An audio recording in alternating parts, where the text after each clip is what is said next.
Hi everybody, welcome to a new series. This will be a full playthrough of the Golden Deer, or Verdant Wind, route of Fire Emblem 3 Houses on Maddening difficulty. I've dipped my toes into this before, but now I finally settled on a concept for the playthrough as a whole. Essentially, I intend to play with a casual style, route virtually every map, pick up all the loot, earn a lot of class masteries, raise every member of my starting house, and so on, but I'm going to do that as expertly as I can. That means I'm shooting for fairly low turn counts given those goals, but this is not a low turn count playthrough. For me, the trouble with LTC play is that it's interesting to think about, but I really don't find it all that fun to play or even watch.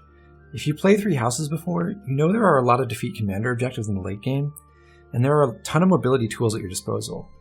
That makes it possible to tear through the back half of the campaign just by deploying 1 or 2 super units, and then some stride and warp bots to finish in one turn. I think that's thrilling against the final boss, but when you're doing it for the last 8 missions in a row, it gets pretty lame. I'm not going to feature monastery stuff on screen, but I will include notes about what I'm doing at the monastery in the description of each video. I'm going to be power leveling my professor rank, which is actually a fairly involved process, so those notes might be interesting if you want to follow along. I do have access to the DLC. I'm going to use all of its features except the bonus supplies. The Sacred Galewind Shoes, the Sacred Floral Robe, the Sacred Snowmelt Drop, the Chalice of Beginnings, and the 10,000 Renown reward. The shoes and the chalice in particular are extremely overpowered, and I want to show off strategies that are still doable even if you don't have the DLC, so you don't have +2 movement and counterattack at the beginning of the game. Along those same lines, I don't want to do strategies that rely on units getting extraordinary stats. Instead, I want to show off what you can do when your characters are perfectly middle of the road. To do that, I'm using a save editor to set my units to their expected average stats for their levels between missions. This is a bit artificial, of course, because I won't get stat blessed, but I also won't get stat screwed. If that bothers you, I'm sorry, but I think it's interesting to see what I can do with regular-ass Ignots, and not what happens if you randomly decides to get super buff. That just about sets the stage, so let's get right into the prologue. In this prologue mission, no matter what house I'm choosing, my goal is to give as many of the kills as is feasible to Byleth and my chosen house leader, and also to deny them to Geralt. The first turn is always the same. Claude weakens the nearby thief, and Byleth kills him.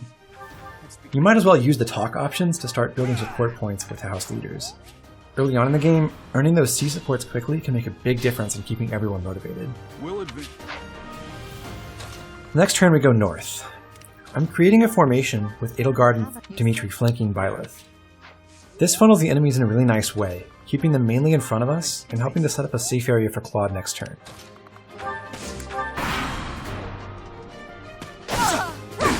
Is that all?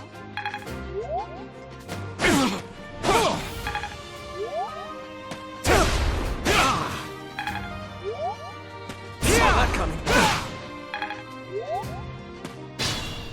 On our third turn, Edelgard, Dimitri, Claude, and Byleth will each get a kill. Edelgard has the worst hit rates here, so I have her use Smash. I'm taking advantage of the experience boost Byleth gives to adjacent units as much as I can. That'll be a recurring thing for most of the early game. I'm set up so that Byleth will take the hit on enemy phase. From here on out, the remaining kills are going only to Byleth or Claude. What's nice about this strategy is that if I'm going to play a different house, I can adapt it to feed Edelgard or Dimitri instead. Now, I need Byleth to be pretty healthy when battling the boss and his posse, so I have him use a vulnerary. I'd like for Claude to get next to Byleth and use his personal ability again while killing this thief, but that's impossible with Claude's bow. Instead, I have him trade weapons with Byleth and get the kill with a sword. Dimitri then runs northeast to help out next turn.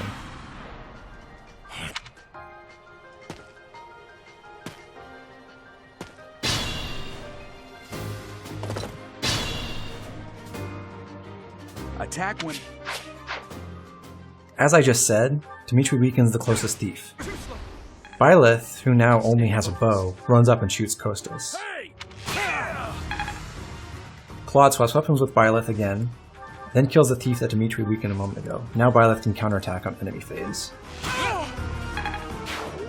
Edelgard isn't going to be participating anymore, so I have her give her equipment to Claude. You can score 2 extra weapons and vulneraries by stealing them off the other house leaders before this mission ends. You can see that Byleth just barely survived. There's a luck element to this strategy beyond just not missing her attacks, and that Byleth needs to either activate his crest or dodge at least once somewhere along the line to live through this attack. In my case, that happened with the bow attack against Kostas a moment ago. I give Claude one more kill to almost reach level 2. After that, Dimitri gives his gear to Byleth, and Byleth finishes Kostas off and reaches level 2.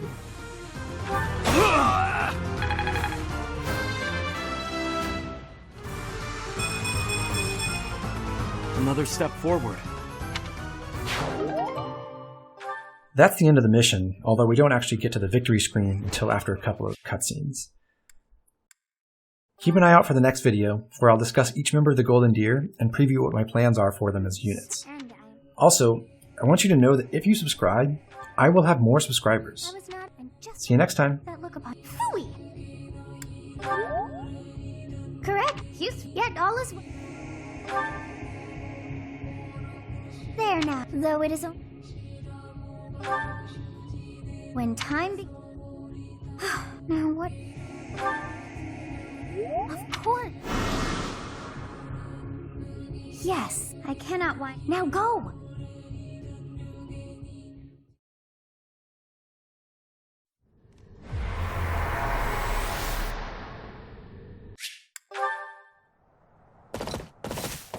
Hey. The ninth day.